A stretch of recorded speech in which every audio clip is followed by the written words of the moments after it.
my friends. Welcome, and thank you for joining us for another live transmission. It is the 6th day of August 2010 on this Friday transmission.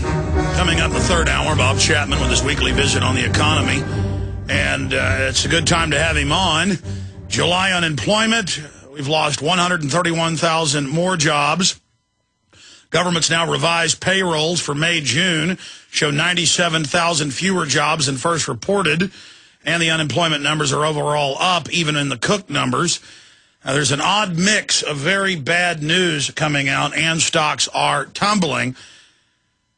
Meanwhile, they are spending tens of millions of dollars a day for Michelle Obama, or Marie Antoinette, as even the New York Daily News is calling her, to run all over Spain and take over entire sections of hotel rooms for them to celebrate different birthday parties and things. Just an illustration of how corrupt this society is.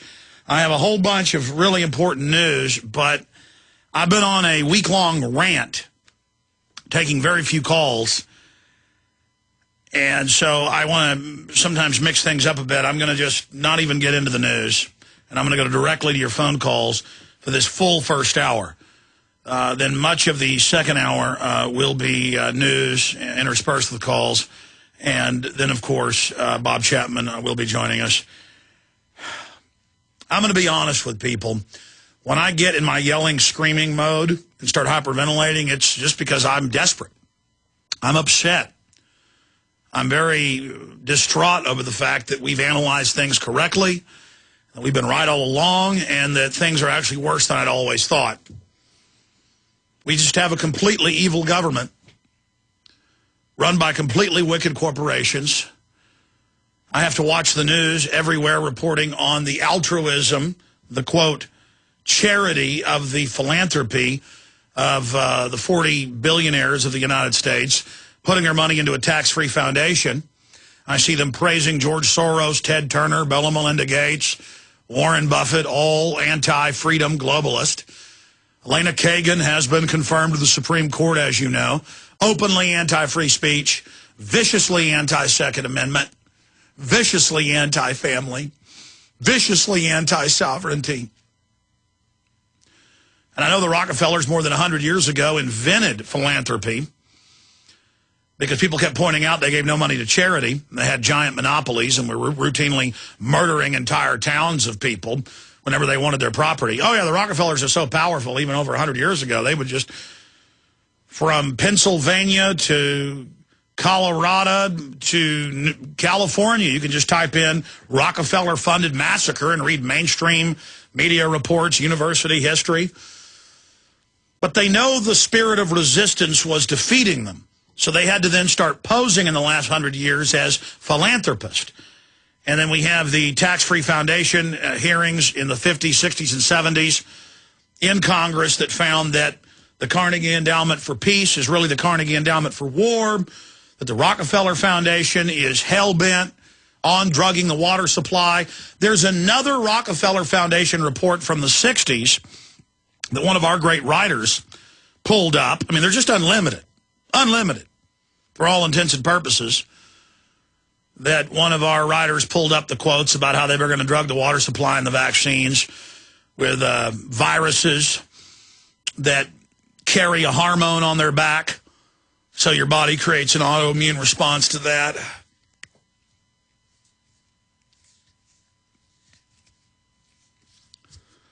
I mean, I don't like doing this radio show. You understand this isn't about entertainment. It's not about any of that. This is real, ladies and gentlemen.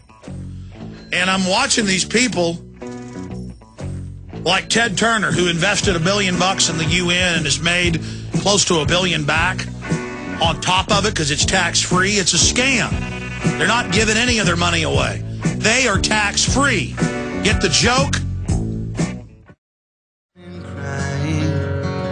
Look at you young men dying the way they've always done before. It is Friday, the 6th day of August 2010. I'm Alex Jones, your host. Masses of vital news and information will be covered today. We're going to have wide open phones throughout the hours of this transmission. The toll-free number to join us, 1-800-259-9231, 1-800-259-9231 to talk about any of the issues that are out there. There's a major national poll that's been conducted we're going to be covering. 6 in 10 Americans don't believe Obama was really born in the United States. That's a full-spectrum poll of Republicans, Democrats, and independents. The globalists have failed, and failed miserably, but only on one level. He is nothing but a shield, just like an ancient gladiator or Roman centurion would have a shield, and when it was bashed in and used up, they would throw it down and take up another. And so they'll put in Mitt Romney or Sarah Palin or General Petraeus, somebody like that, and then that shield in 4 to 8 years will be destroyed. They'll then pick up another front man, another shield. But we're going to cover all of this news today.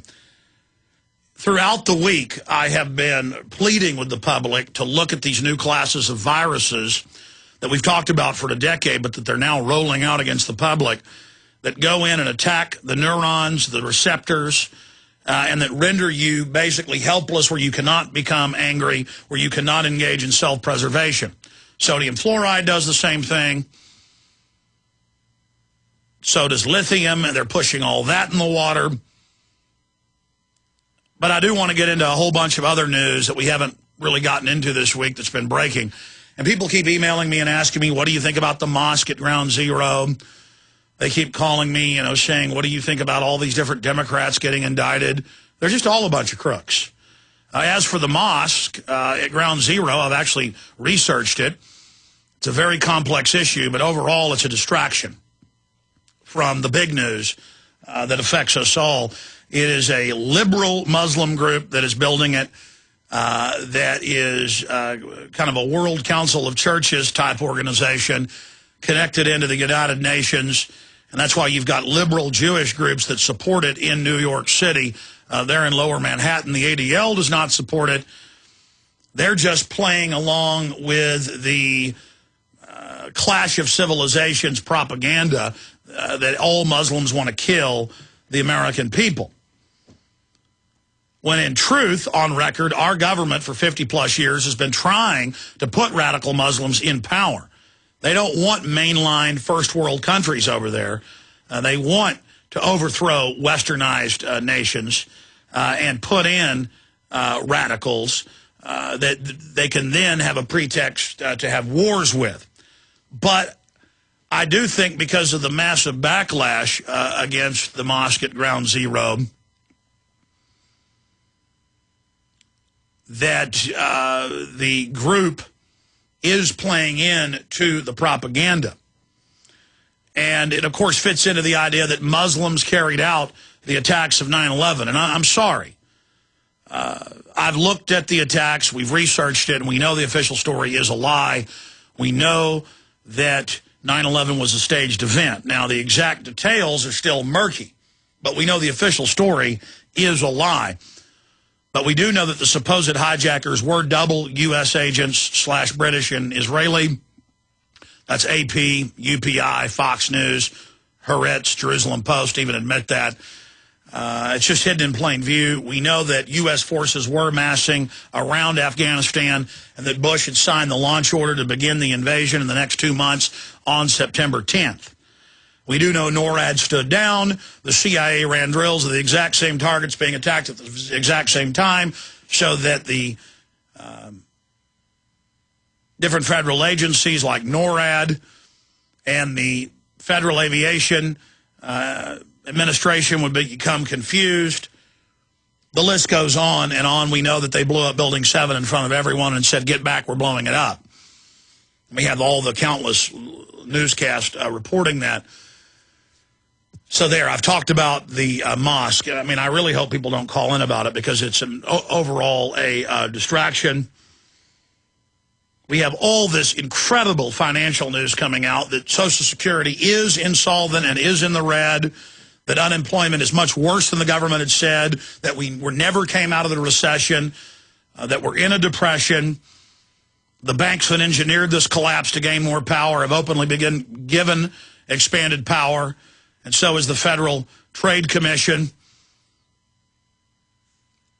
I've got it all here in front of me. There's positive news. Mexico was spurred by the United States in the last 4 years to be given more than $15 billion a year of U.S. tax money to launch military operations against 4 major cartels that are not laundering their money through Federal Reserve-controlled banks. I remember the similar situation in '99 in Colombia. Grasso, at the time, the head of the New York Stock Exchange, was in Reuters. He traveled to meet with the head of the FARC and openly in the news said, you will invest your money with us or we will have the U.S. Marine Corps and Army invade you. The head of the FARC said no and was killed right after that, very soon after that, and the invasion began. And it's the same thing, but Mexico is losing the war against the cowboy cartels and the U.S.-backed gangs. And that is imploding, and so Mexico is now so desperate that they are talking about full legalization of drugs. And, of course, the cartels are now threatening to kill any politicians that try that. Drug dealers do not want drugs legalized. And that's a very simple thing to understand. They want to keep it illegal, so they make large profits in the black market. But that's in The Guardian. Mexico looks to legalize drugs as the drug war murders hit 28,000 and counting, and spills across into the southwestern United States from Texas to California. And all points in between as far north as Illinois, they're having serious gang war problems with this. And there's more and more even Republicans, and not just Democrats, calling for legalization, decriminalization of narcotics. Not because narcotics are good, but because 80 years ago, when they were sold on store shelves everywhere, you had far less people using them. Only losers were on laudanum, opium.